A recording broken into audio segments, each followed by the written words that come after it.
اب آپ سوچئے وہ خدا کیسا ہوگا، اس کے دماغ کیسا ہوگا، اس کی فکر کیسی ہوگی، وہ ساری ایسی فکر، اللہ ایسی فکر ہے جو ساری فکروں سے بڑا، ہر دماغ سے بڑا،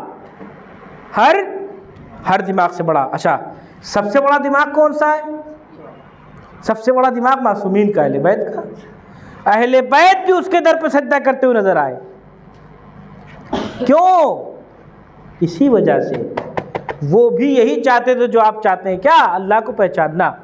تو یہ جو اندر سے اس کی آواز نکلی اس ڈرائیور کے کہ ہمیں اللہ کو پہچاننا، تو کیسے؟ کہا یہ آواز کس نے دی؟ یہ اللہ نے دی۔ یہ سوچنے کی طاقت کس نے دی؟ اللہ نے دی۔ یہ یاد کرنے کی طاقت کس نے دی؟ اللہ نے دی۔ یہ بتانے کی طاقت کس نے دی؟ اللہ نے دی۔ یہ زبان چڑھنے کی طاقت کس نے دی؟ اللہ نے دی۔ اتنا بڑا خدا ہمارے اندر موجود ہے اندرونی راستے کی شکل میں، ہمیں سمجھ میں نہیں آتا۔ ہم کیا کرتے ہیں؟ خوبصورت زبان دی کہ امرود کھائیں، ہم اس کو دوسری چیزیں کھا کے برباد کرتے ہیں۔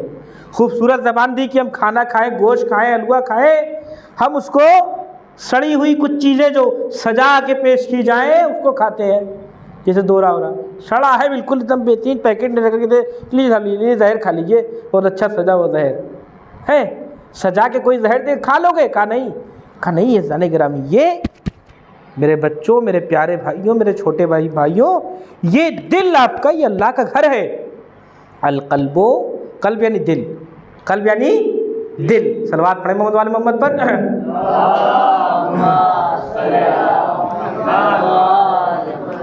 مکمل مدرس آپ کے درمیان میں تشریف لے آئے ہیں مولانا طاہر عابدی صاحب قبلہ۔ بس میں کچھ ہی دیر میں آپ کی بات کو تمام آج ایک ہی راستہ بتاؤں گا اور دوسری راستے کی صرف جھلک دکھاؤں گا۔ اندرونی راستہ کیا کہہ رہا ہے؟ کہ اندرونی راستے کو سمجھنے کے لیے بھائی اتنا سمجھ لیجئے کہ آپ کے اندر ہی آپ کا خدا موجود ہے۔ سمجھ رہے بیٹا؟ آپ سمجھ رہے لال؟ آپ کے اندر ہی آپ کا خدا موجود ہے۔ کیسے آپ کے اندر آپ کا خدا موجود ہے؟ کہا کہ قرآن کی آیت ہے، قرآن میں عرض کر رہا پروردگار بسم اللہ الرحمن الرحیم الم یعلم ان اللہ یرا۔ یاد رکھو اے میرے بندو، اے میرے مخلص بندو، اے میرے چاہنے والوں، اے میری عبادت کرنے والوں، اے مجھ سے محبت کرنے والوں، اے میری یاد میں نماز پڑھنے والوں، اے رمضان کے علاوہ بھی مجھے یاد رکھنے والوں، ہے نا؟ یہ اللہ کہہ رہا نا محبت سے، الم یعلم، یاد رکھو، جان جاؤ، کیا جان جاؤ؟ ان اللہ یرا، بے شک اللہ تمہیں دیکھ رہا ہے۔ کیوں کہہ رہا ہے کہ تمہیں دیکھ رہا؟ اس لیے کہ اس نے تمہیں خوبصورت بنایا اور وہ دیکھنا چاہتا ہے کہ تم خراب نہ بنو۔ وہ اور ہوتے ہیں جو بنانے کے بعد یا پیدا کرنے کے بعد یا دنیا میں لانے کے بعد چھوڑ دیتے ہیں، اللہ تمہیں چھوڑتا نہیں ہے۔ اب تم اللہ کو پہچانو کیسے؟ بیٹا نیند نہیں آئے گی انشاءاللہ، آخری بات۔ جب اللہ کو پہچانو کیسے تم؟ کہا اللہ کو اس وقت پہچانو گے، بیٹا میرے درس میں کوئی بچ نہیں سکتا، میری نگاہ بہت تیز ہے۔ جب اللہ کو تم کب پہچانو گے؟ تھوڑا ادھر ہو بیٹا، تھوڑا ادھر ہو۔ اللہ کو تم کب پہچانو گے؟ کہ اللہ کو تم اس وقت پہچانو گے کہ جب تمہارے بدن کا ہر حصہ اس کے لیے کام کرنے لگے۔ سب سے سیدھی بات، جب تمہارے بدن کا ہر حصہ، موبائل تمہارا، انگلیاں تمہاری چلیں گی۔ میٹر یہ نہیں کہ انگلی چل رہی ہے، میٹر یہ ہے کہ موبائل پہ انگلی چل رہی تو آپ کیا چلا رہے ہیں؟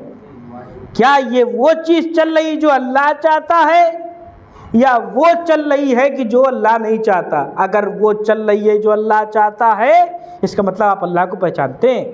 آپ کو پتا ہے کہ اگر میں نے یہ دیکھا تو اللہ مجھے وہاں دیکھے گا، اگر میں نے یہ غلط چیز دیکھی تو اللہ مجھے وہاں دیکھے گا۔ بس آپ کیا کہیے، اپنی انگلیوں کا ایسا استعمال کیجئے۔ اب خدا کی قسم انگلیوں کا سب سے خوبصورت استعمال کہاں ہوا؟ انگلیوں کا سب سے خوبصورت استعمال جب سارے مسلمانوں کی انگلیاں کانپنے لگی، ڈاکٹر مولانا ضیاء صاحب، جب سارے مسلمانوں کی، مولانا طاہر صاحب، انگلیاں کانپنے لگیں تو انگلیوں کا سب سے خوبصورت استعمال میرے مولا علی نے خیبر میں کیا تھا۔ کیا کیا؟ کہا یہ انگلیوں کا سب سے خدا علم اٹھا دیا، اس کے بعد علم اٹھا خالی شیخی نہیں بگاڑی، مسلمانوں کو اس پار سے اس پار بھیجا بھی اور مکمل مدد کی. اور اس کے ساتھ ساتھ 2 استعمال اور بتاؤں گا. آنکھوں کا خوبصورت استعمال کیا ہے؟ اندرونی راستہ ہے. آنکھوں کی نس تو آپ نے بنائے نہیں, نس میں نہ روشنی آپ نے دی نہیں ہے, آنکھوں کی بناوٹ تو آپ نے بنائی نہیں, بادام جیسی خوبصورت آپ نے کی نہیں, تو آپ کریں گے کیا؟ یہ آپ کی تو ہے نہیں. یہ اگر ہمارا نہیں ہے تو جس کا ہے اس کو دے دیجئے. بیٹا سمجھیے بیٹا, یہ ہماری نہیں ہے نا بھائی, جس کا اس کو دے دیجئے. تو آنکھ کس کی ہے؟ اللہ کی بنائی ہوئی. مولانا طاہر عابدی صاحب سے حوصلہ افزائی کے ساتھ یہ جملہ کہوں گا کہ جب یہ آنکھ اللہ کی بنائی ہوئی ہے تو اس کو اتنا خوبصورت استعمال کرے کہ آنکھیں دینے والا ناز کرنے لگے, ہے نا. جب یہ آنکھیں دینے والا ناز, کیسے ناز کرے گا؟ اب ذرا تلاش کیجئے کوئی ایسی آنکھ تھی دنیا میں جس کی آنکھوں پر اللہ نے ناز کیا ہے؟ کوئی آنکھیں ایسی ہے؟ اب خالی کہنے کے لیے نہیں مولا علی کی آنکھ ہے, کہا ثابت کیا ہے علی کی آنکھ نے کیا ایسی آنکھ ہے کہ جس پر اللہ ناز کرے. کہا کھلی تھی, بآخری بات, کھلی تھی تو نبی اور خدا دونوں کی مددگار تھی.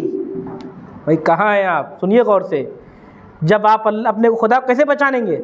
کھلی تھی وہ آنکھ جو مولا علی کی تو نبی کی بھی مدد کری اور خدا کی بھی مدد کرتی تھی. خدا کی مدد کیسے؟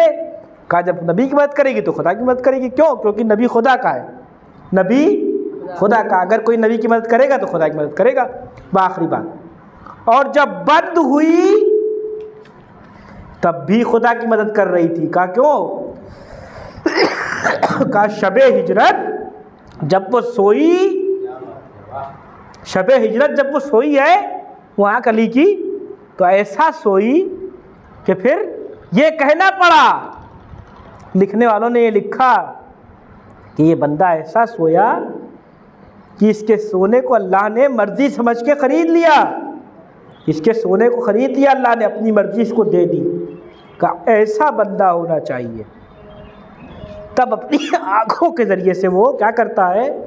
اپنے خدا کو پہچانتا ہے. آپ اس کی سب سے آخری حصہ کریے, کیا کریے؟ آپ طے کر لیجئے کہ ہم وہ دیکھیں گے جو اللہ چاہتا. آنکھوں سے ہم وہ دیکھیں گے جو اللہ چاہتا. ان میں سے ایک کیا کہا؟ ایک ماں ایک باپ.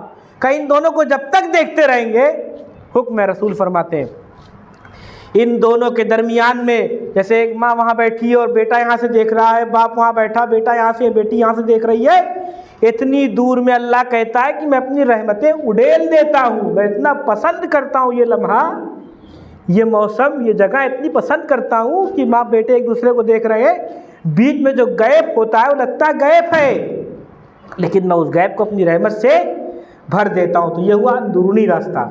اللہ کے جلووں کے ذریعے سے, اللہ کی بنائی ہوئی چیزوں کے ذریعے سے جو آپ کے اندر موجود ہے, آپ اس کے ذریعے سے خدا کو پہچان سکتے ہیں. وآخر دعوانا ان الحمد للہ رب العالمین.